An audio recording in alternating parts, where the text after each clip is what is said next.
하나님의 말씀은 누가복음 1장 39절에서 56절까지의 말씀입니다. 누가복음 1장 39절에서 56절까지의 말씀 좀 많이 기니까요. 많이 길어도 이게 한 번에 다 보는 편이 좋을 것 같아서 우리 천천히 교독하도록 하겠습니다. 제가 먼저 공독합니다. 이때 마리아가 일어나 빨리 산골로 가서 유대 한 동네에 이르러 사가랴의 집에 들어가 엘리사벳에게 문안하니 엘리사벳이 마리아가 문안함을 들음에 아이가 복중에서 뛰노는지라 엘리사벳이 성령의 충만함을 받아 큰 소리로 불러 이르되 여자 중에 내가 복이 있으며 내 태중의 아이도 복이 있도다. 내 주의 어머니가 내게 나오니 이 어찌 된 일인가? 보라, 내 문안하는 소리가 내 귀에 들릴 때에 아이가 내 복중에서 기쁨으로 뛰놀았도다. 주께서 하신 말씀이 반드시 이루어지리라고 믿은 그 여자에게 복이 있도다. 마리아가 이르되 내 영혼이 주를 찬양하며 내 마음이 하나님 내 구주를 기뻐하였음은 그의 여종의 비천함을 돌보셨으며 보라, 이제 후로는 만세에 나를 복이 있다 일컬으리로다. 능하신 이가 큰 일을 내게 행하셨으니 그 이름이 거룩하시며 긍휼하심이 두려워하는 자에게 대대로 이르는도다. 그의 팔로 힘을 보이사 마음의 생각이 교만한 자들을 흩으셨고 권세 있는 자를 그 위에서 내리치셨으며 비천한 자를 높이셨고 줄이는 자를 좋은 것으로 배불리셨으며 부자는 빈손으로 보내셨도다. 그 종 이스라엘을 도우사 긍휼히 여기시고 기억하시되 우리 조상에게 말씀하신 것과 같이 아브라함과 그 자손에게 영원히 하시리로다 하니라. 마리아가 석 달쯤 함께 있다가 집으로 돌아가니라. 아멘. 오늘은 마리아와 엘리사벳 두 여인에 대한 이야기입니다. 여러분 누가복음 1장이 이렇게 긴 줄 몰랐죠? 1장이 지금 80 몇 절까지죠? 네. 지금 누가라는 사람은 즉 이 말씀을 전하는 대상이 이방인이 중심입니다. 그래서 이방인에게 예수님에 대해서 설명하기 전에 이스라엘 사람들은 메시아 하면 확 떠오르는 이미지가 있거든요. 그런데 예수님을 전혀 모르고 유대의 그 선지자들의 그 이야기들을 모르는 사람들은 도대체 예수가 누구야? 부터 해야 되기 때문에 앞에 스토리를 이렇게 쫙 길게 풀어서 지금 누가는 설명하고 있습니다. 자, 아직도 예수님은 태어나지 않았어요. 지난 시간에 가브리엘 천사가 마리아에게 가서 자, 너 이제 큰 복을 받은 자다. 그리고 너 이제 아이를 뵐 건데 아이를 잉태할 건데 그리고 그 이름이 예수라고 하라. 그 사람이 모든 사람들을 구원하는 구원자가 될 것이다 라고 얘기를 했습니다. 자, 오늘 시작은 이렇게 됩니다. 이때 마리아가 일어나 빨리 산골로 가서 유대 한 동네에 이르러 사가랴의 집에 들어가 엘리사벳에게 문안하니 자, 마리아라는 여인은 그냥 조그마한 나사렛이라는 동네에 사는 별 볼 일 없는 여인이라고 했습니다. 그냥 소녀. 어리게 잡으면은 만 12살이라고 했죠. 보통 한 여러분 나이 정도예요. 자, 그 여인이 빨리 일어나 빨리라고 했죠. 자, 우리가 성경에서 볼 때, 이거는 팁이에요. 성경에서, 특히 구약 성경에 많이 등장합니다. 아침에 일찍 일어나 라는 표현이 있죠. 요게 그냥 일찍 일어났다가 아니라 하나님께서 명령하신 다음에 곧바로 나오는 표현들입니다. 대부분. 뭐냐면은 하나님께서 명령을 하시고 그리고 그 명령을 하셨으면은 바로 움직이는, 그래서 순종의 표현입니다. 자, 가브리엘이 뭐라고 그랬죠? 그 마리아가 저 이거 아직 남자를 모르는데 성관계를 맺은 적이 없는데 어떻게 제가 아이를 낳을 수 있습니까? 그랬더니 뭐라고 그러죠? 하나님 다 아실 수 있어. 너 저기 아이 못 낳는다고 하는 내 친척 엘리사벳 알잖아. 그래서 마리아는 그 증거를 확인하기 위해서 움직인 것도 있고요. 말씀이 임했으니 그 믿음에 대한 확인을, 자, 우리가 기도를 할 때 이런 기도 많이 하죠. 주님, 저에게 요거를 주시면은 주님께서 나에게 응답하신 줄로 믿겠습니다라는 기도 굉장히 많이 해요. 사실 어제도 제가 그 기도를 했었는데 응답이 없었어요. 그 말씀은 하나님께서 너 그거는 지금은 아니야 라고 해주시는 거죠. 자, 그런 기도를 할 때가 있어요. 근데 이런 경우도 있습니다. 굉장히 강하게 이거 이루어질 거야 라고 그 말씀을 주시는 경우가 있어요. 이거 이루어질 거야. 그런데 우리는 되게 웃긴 게 말씀을 받고도 행동하지 않을 때가 적지 않게 있습니다. 왜냐하면은 첫 번째는 믿음이 없기 때문에 이게 가장 크죠. 그리고 게으르기 때문에 혹은 하나님을 싫어해서 자 우리는 생각보다 해달라고 하는데도 그리고 응답을 주셨는데도 믿음으로 반응하지 못할 때가 있습니다. 지금 마리아는 천사가 와서 얘기를 했어요.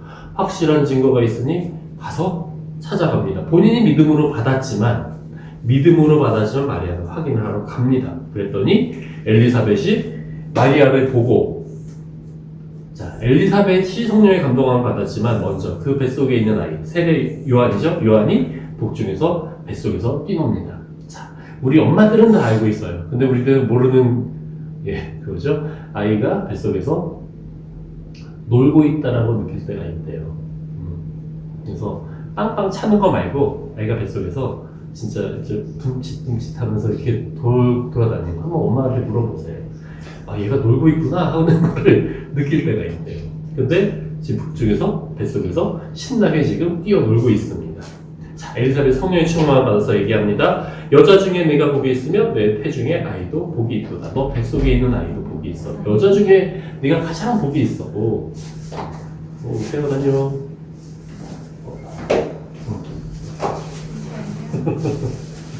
자, 이 새벽과 같은 시간에 자, 아이를 뱃속에 아이가 뛰놀고 엘리사벳도 성령이 충만해서 외칩니다. 자, 그런데 43절의 표현을 잠깐 볼까요? 내 주의 어머니가 내게 나오니 이 어찌된 일인가? 자, 엘리사벳이 마리아를 보면서 이야기합니다. 내 주의 어머니. 그럼 뭐죠? 마리아의 뱃속에 있는 사람이 나의 주인이라는 얘기죠. 나의 주인, 나의 왕이라는 얘기입니다. 자, 엘리사벳이 우리는 사가랴가 가브리엘 천사를 만난 거를 기억해요. 엘리사벳은 천사를 만나지 않았어요. 남편을 통해서 무언가 전달을 받았을 수도 있습니다. 하지만 마리아를 보는 순간 깨닫는 거예요. 그래서 성령님이 임해서 깨달은 거예요. 그리고 나서 찬양합니다. 자, 네가 왔을 때 44절에 아이가 내 복중에서 내 뱃속에서 기쁨으로 뛰놀았다. 45절 중요한 얘기죠. 주께서 하신 말씀이 반드시 이루어지리라고 믿은 그 여자에게 복이 있도다. 아멘. 자, 지난 시간에 마리아가 말씀대로 내게 이루어지리다라고 고백을 하죠. 그게 정말로 진짜였다는 거를 성령을 감동을 입은 엘리사벳이 딱 도장을 찍어주는 거예요. 너 나 찾아왔지. 나 찾아온 게 하나님께서 너를 선택하셨고 그리고 그 말씀은 네가 기쁨으로 받았구나라고 이야기하는 겁니다. 자, 그런데 지난 시간에도 말씀했듯이 마리아 나이가 어려요. 그리고 정혼한 사이입니다. 정혼했는데 남편과 관계를 맺지 않고 아이를 뵀어요. 그러면은 뭐라고 그랬죠? 지난 시간에 돌 맞아서 죽을 수도 있다고 그랬죠. 그리고 당연히 구설수에는 오를 거고 사람들이 숭숭은 할 거고요. 자, 하나님께서 복을 주셨는데 마리아가 살아가는 현실은 사람들이 보기에 복된 현실이 아닙니다. 그럼에도 하나님을 바라보는 사람들은 동일하게 얘기하고 있어요. 엘리사벳도 네가 복이 있도다. 마리아도 그것을 복으로 받습니다. 자, 여기에서 여러분들에게 조금 쉽지 않은 얘기를 꺼낼게요. 믿음을 가지고 살아간다라는 거는요, 좋은 일만 있는 게 아니에요. 특히 세상 사람들이 보기에 좋은 일은 그거는 사실은 믿음을 가진 사람에게 좋은 일이 아닐 경우가 많아요. 대표적인 게 뭐냐면은 돈이 많고 명예가 많고 내가 높아지는 것. 이게 사실은 말씀을 따라가는 사람들에게 가장 독이 되는 것 중에 하나입니다. 하나님께서 높여주실 때가 있어요. 그런데 하나님께서 높여주시는 그 순간 우리들은 그게 내 거라고 착각을 하고 그리고 넘어지고 교만하게 됩니다. 오늘 마리아의 찬양을 볼게요. 그래서 이어서 마리아는 그 엘리사벳의 선포이자 고백이죠. 고백을 받고 이렇게 찬양을 합니다. 내 영혼이 주를 찬양하며 내 마음이 하나님 내 구주를 기뻐하였으면. 자, 영어에 시제가 있죠. 우리말에는 좀 약해요. 근데 현재가 있고 과거가 있고 미래가 있습니다. 자, 내 영혼이 주를 찬양하며 현재예요. 지금 마리아는 하나님의 말씀을 받고 확인하고 기뻐하고 있습니다. 자, 우리가 하나님께 기도하고 응답을 받고 말씀을 받았을 때 기뻐함이 있어요.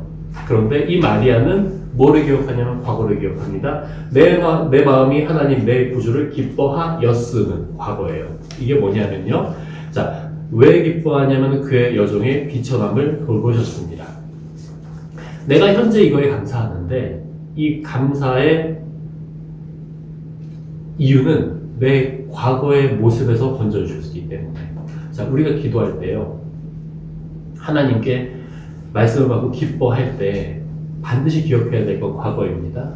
과거에 내 이 상황에서, 내 좋지 않았던 상황에서, 비천한 상황에서, 아팠던 상황에서, 뭔가 안 풀리던 상황에서 하나님께서 회복시켜 주시고 온전하게 해주시는 그렇게 은혜를 주실 때가 있어요. 자, 그리고 나서의 마리아의 기도는 마지막 줄에 보라 이제 후로는 미래의 얘기죠. 만세의 날을 복이 있다 일컬으리로다. 우리가 기도를 할 때 지금 현재에 대해서 감사하고 과거에 이런 상황에서 현재의 나에게 주신 은혜를 비교하면서 감사를 해야 돼요. 그 다음에 또 하나 기도해야 될 거는 앞으로 주실 은혜에 대해서도 감사해야 됩니다. 마리아의 기도는요, 이게 다 들어가 있어요. 자, 그 기도를 하면서 마리아는 이어갑니다. 자, 그렇다면은 하나님께서 은혜를 베풀어 주신 사람이 도대체 누구냐? 미천한 나에게 은혜를 주셨는데 그거를 누가 주시냐 하면은 그 긍휼하심은 하나님께서 주시는 긍휼하심이죠. 두려워하는 자. 이건 무엇을 두려워하는 자일까요? 하나님을 두려워하는 자. 바꿔 말하면요, 하나님을 경외하는 자입니다. 하나님을 두려워하는 자에게 긍휼을 베풀고 하나님을 사랑하는 자에게 은혜를 베푸시는 분이 그분이십니다. 라는 마리아가 고백합니다. 자, 좀 어려웠죠? 다시 한번 정리를 할게요. 지금 마리아는 기도하면서 주님, 아무것도 아닌 나한테 찾아오셔서 감사합니다. 예전에는 가난하고 먹을 것도 없고 그리고 비천한 상황이었어요. 자, 그런데 지금 주신 은혜는 세상을 구원할 왕을 내가 잉태함을 감사드립니다. 이거예요. 하나님께서 은혜를 주실 때 가장 첫 번째는요, 눈앞에 탁 보이는 현실이 바뀌는 경우는 거의 없습니다. 이거 각오하셔야 돼요. 자, 되게 재밌는 게 현실이 바뀌지 않는데 하나님께서 우리 마음을 바꿔주십니다. 그리고 이 바뀐 마음에서부터 시작해서 현실이 바꿔지기 시작해요. 반드시 기억해야 돼요. 하나님께서 자, 요거를 바꿔주시면 제가 이렇게 하겠습니다. 이 기도 안 들어주세요. 가끔은 들어주실 때도 있어. 너희 때는 들어주실 수 있어. 하지만 이제 저처럼 말씀을 조금 알게 되면 하나님께서 허락 안 하세요. 자, 내 마음이 바뀌어 가면서 하나님께서 거기에다가 덧입혀 주십니다. 자, 지금 마리아가 마음이 바뀌었어요. 그리고 과거와 바뀐 나를 봅니다. 그리고 이제 앞으로 바뀌어. 근데 어떻게 바뀌냐면은 더욱더 긍휼하심을 줄 거예요. 어떤 사람이냐면은 자, 하나님께서는 이런 사람들은 주시지 않고 이런 사람들은 복을 주셔 라고 쫙 구분을 해서 이야기합니다. 51절에는 마음의 생각이 교만한 자들을 흩으셨고 교만한 사람들도 저리가 하십니다. 권세 있는 자를 내리치시고 비천한 자를 높이시고 줄이는 자를 먹이시고 배불리시고 부자를 빈손으로 보내셨도다. 자, 그럼 하나님께서는 가진 사람을 싫어하시는 건가? 부자를 싫어하시는 건가? 자, 부자를 싫어하시는 게 아니라 부자의 마음을 싫어하시는 거죠. 여러분들이 큰 부자를 만나본 경험들이 있을까요? 큰 부자들을 만나면요, 특징이 있어요. 되게 자신감이 넘쳐요. 그들의 자신감은 어디서 올까 생각해요? 부자들. 자신감, 돈이지, 그지? 자, 우리 이런 말도 있죠. 만약 여러분들이 하려는 일이 잘 안 되고 있다면은, 여러분들이 돈을 충분히 사용하지 않는 겁니다. 뭐 그런 얘기들 있잖아. 자, 세상에서는 진실일지 몰라요. 근데 하나님 앞에서는 전혀 소용없는 말입니다. 목사님, 근데 이렇게 보기에는 아닌 것 같은데요. 자, 우리의 기준이, 우리의 삶의 기준이 지금 현실에만 묶여 있다면은 돈에 대해서, 그리고 여러분의 학업과 여러분의 이름이 널리 알려지는 것에 그것이 여러분들의 기준이라면은 이 말씀은 먹히지 않아요. 하지만 제가 여러분들에게 이 말씀을 전하는 이유는 세상의 기준이 올바른 기준이 아니에요. 생명을 돈으로 판단하는 것, 그리고 사람의 높낮이를 똑똑하고 성적 높고 성적 낮음으로 판단하는 것, 이것이 옳은 세상은 아니죠. 하나님께서는요, 가장 기본적인 게 뭐냐면요, 제일 마지막에 있는 하나님을 두려워하는 자, 하나님을 경외하는 자, 하나님을 사랑하는 자. 이 두려워한다는 건요, 하나님 무서워, 두려워, 벌벌 떠는 게 아니라 하나님을 존경하기 때문에, 사랑하기 때문에 선을 지키고, 그리고 하나님을 사랑하기 때문에, 그리고 얼마나 높으신 분이고 능력이 많으신 분인지 알기 때문에 조심하는 그 두려움을 얘기합니다. 그래서 이 두려워한다라는 표현에 반드시 포함되는 것은 하나님을 사랑한다예요. 하나님을 사랑하고 두려워하는 자, 경외하는 자가 그게 기본이고, 그거를 가진 사람 중에 비천한 자, 줄이는 자. 지난 시간에도 제가 띄운 말씀이 있었죠. 마태복음 5장 3절, 마음이 가난한 자에게 복이 있으니. 자, 이게요, 내가 가졌다라고 생각하는 사람들은 하나님을 찾지도 않습니다. 내가 풍족하게 내가 이게 충분해라고 이야기하는 사람들은 하나님을 찾지 않아요. 그런데 하나님을 찾는 사람은 내가 부족하기 때문에, 내가 없기 때문에 찾아옵니다. 하나님의 사람인데 부자인 사람들은요, 굉장히 재미있는 게, 그 사람들은 돈에 대해서 별로 돈을 의지하지 않아요. 굉장히 독특해요.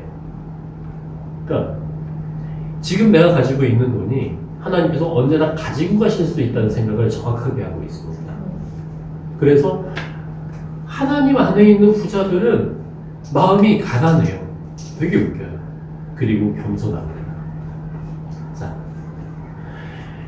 사실은 여러분이 부자가 됐으면 좋겠어요. 많이 가졌으면 좋겠어요. 하지만 가장 중요한 건 하나님을 두려워하는 사람이 되기 원합니다. 하나님을 두려워하기 때문에 이 모든 것이 하나님께서 허락하셨고, 하나님께서 나를 채워주시지 않으면 나는 살아갈 수가 없어요 라는 그 고백이 있는 여러분, 우리 선생님들이 되기를 바랍니다. 마리아의 이 찬양을 하고 나서 마무리를 하죠. 그 종 이스라엘의 노사 긍휼히 여기시고 기억하시되 우리 조상에게 말씀하신 것과 같이 아브라함과 그 자손에게 영원히 하시리로다. 자, 여기는 이스라엘과 아브라함과 자손, 딱 유대 민족에게 한정한 것 같습니다. 하지만 이제 누가복음이 쭉 진행되면서 이 이스라엘과 아브라함과 그 자손은 개념이 확장된다는 걸 우리가 보게 돼요. 자, 지금 아브라함과 그 자손은 우리예요. 믿음으로 우리의 조상이 아브라함이 되었고, 아브라함의 그 믿음처럼 우리가 믿음을 가지고 예수 그리스도를 주로 고백하면서 우리는 아브라함의 자손이라고 불림을 받습니다. 자, 이 은혜, 하나님께서 주시는 긍휼을 우리가 누리기를 원합니다. 자, 어떤 거냐면요, 하나님을 두려워하는, 그리고 하나님 앞에서 배고파하고, 하나님 앞에서 겸손하고, 하나님 앞에서 비천한, 그래서 하나님을 붙잡는 여러분이 되시기를 바라요. 아멘. 자, 우리를 애매하지, 우리 다. 높은 것 같기도, 어떤 때는 높을 때도 있고, 어떤 때는 낮을 때도 있고. 자, 그럽니다. 높아졌을 때는 반드시 내가 하나님 앞에 겸손해야 되는 사람임을 기억했으면 좋겠어요. 아멘. 그리고 오늘 이야기했던 것처럼, 이거 아닌데? 자, 그래서 말씀을 간단하게 마무리합니다. 우리는 주인공이 됐으면 좋겠어요. 그죠? 근데 우리는 주인공이 아닙니다. 주인공은 하나님이세요. 예수님이세요. 우리의 주인공, 진정한 주인공은 예수님이고 우리는 언제나 그 서포트입니다. 자, 엘리사벳이 내 뱃속의 아이가 굉장히 높은 사람이 될 거라고 예언을 받았어요. 그런데 마리아가 딱 등장합니다. 딱 온 생각이 뭐예요? 야, 내 주의 어머니잖아. 자, 그러면은 내가 좀 꿀리네? 생각을 할 수 있죠. 근데 성령의 감동을 받아서 그대로 찬양을 합니다. 자, 어떤 때는 우리가 주인공이 될 때도 있어요. 그 순간에. 하지만 하나님께서 내가 주인공 같은 그 순간이라 할지라도 주인공은 하나님, 예수님이십니다. 그거 잊어버리시면 안 돼요. 내가 높아진다고 할지라도 여러분 중에 대통령이 나올 수도 있습니다. 내가 대통령이 되는 그 순간, 선서하는 그 순간 내 위에는 하나님이 계시는구나. 내 앞에는 예수님이 계시는구나. 기억하는 여러분이 됐으면 좋겠습니다. 두 번째로는 마리아는 지금 찬양을 할 때 현재를 찬양하죠. 그리고 과거를 기억합니다. 미래를 바라봅니다. 우리의 기도는 다 봐야 돼요. 그냥 주님 요거 주신 거 감사해요로 끝나는 게 아니에요. 우리의 기도는 이미 주신 것 혹은 여기서 상황을 바뀌게 해주신 것을 감사하고 그리고 앞으로를 바라봐야 됩니다. 기도는 점점점 넓어져 가야 돼요. 그러니까 주님 요거 주셨으니까 감사해요로 끝내지 말라는 거예요. 더욱더 기도를 풍성했으면 좋겠습니다. 마지막으로 하나님의 은혜를, 긍휼이라는 얘기는 이거예요. 긍휼이라는 이 단어가 히브리어로 헤세드인데 헤세드라는 단어는 사랑, 인애, 긍휼, 자비, 그리고 성실함 이게 다 들어간 단어입니다. 그런 말 있잖아요. 우리말도 거시기 하면은 거시기가 되게 많이 뭐가 들어가잖아. 전라도 그런 것처럼 인애라는 이 단어는 그 사랑과 이런 게 다 섞여 있는 단어예요. 뭐냐 하면은 하나님께서 여러분을 사랑하시는데 성실함으로 끝까지 돌아보신다는 의미도 있고요. 약한 상태에 있을 때 붙잡아 주셔서 끌어주신다는 의미도 있습니다. 그런데 이거는 누가 있는다고요?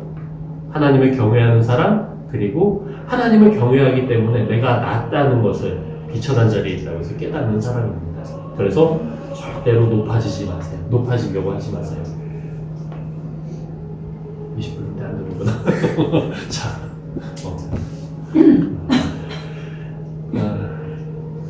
여러분들 교만하지 말고 그리고 하나님 앞에 겸손한 친구들이 되길 바랍니다. 하나님께서 여러분을 얼마나 사랑하시는지 깨달았으면 좋겠어요. 자, 중간 시험 기간인데도 이렇게 많이 나와서 너무 감사합니다. 그래도 하나님께서 여러분들을 돌아봐 주시고 이번 한 주 여러분 지켜주시는 한 주가 되기를, 그리고 여러분은 겸손히 하나님 옆에 나가는 한 주가 되기를 주님의 이름으로 축원합니다. 기도하겠습니다. 우리 한번 잠깐 보면서 1분 정도만 기도할까요? 주인공은 예수님이시고 그리고 기도를 더 헐게 해야 되고 하나님을 경외하는 내가 되게 해주세요. 우리 잠깐 요거 보면서 1분 정도 기도하고 제가 마무리 기도하겠습니다. 사랑과 은혜가 풍성하신 아버지 하나님, 주님을 더욱더 사랑하고 경외하기를 원합니다. 주님, 우리 연약함을 아십니다. 우리는 언제나 높아지려고 하고, 그리고 내가 더 높은 곳으로 갈 때 도파민이 너무나 좋습니다. 내가 원하는 것을 이룰 때 너무 좋습니다. 하지만 이 시간 말씀 동안에 기억합니다. 주님께서 나에게 주신 말씀을, 주님께서 주신 말씀을 순종함에 우리의 정말 진정한 기쁨이 있음을 깨닫게 하여 주시옵소서. 주님, 머리로 최소한 한 시간 깨닫게 하여 주시며 우리의 삶을 통하여 주님께서 깨우쳐 주시길 간절히 바라옵나이다. 내 마음이 향하는 곳이 아버지께를 향하며, 그리고 내가 높아질 때마다 언제나 겸손하게 하나님을 경외하는 우리 친구들이 될 수 있도록, 교만함의 죄를 범하지 않는 우리 친구들이 될 수 있도록 인도하여 주시옵소서. 이번 한 주 주님의 사랑 가운데 주님 간절히 바라옵나이다. 도와주시옵소서. 인도하여 주시옵소서. 사랑이 많으신 하나님, 은혜를 감사드립니다. 주님께서 비 오는 가운데에서도 우리 친구들의 발걸음을 예배의 자리로 인도하여 주시고, 그리고 말씀 듣도록 하여 주시면 감사드리옵나이다.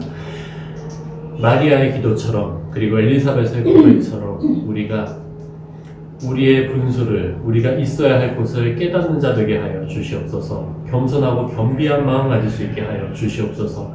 교만하지 않도록 우리의 마음을 주장하여 주시옵소서. 그래서 주님을 경외하고 주님을 두려워하며 주님께 은혜를 입는 우리 모두가 될 수 있도록 주님 우리의 발걸음을 인도하여 주시옵소서.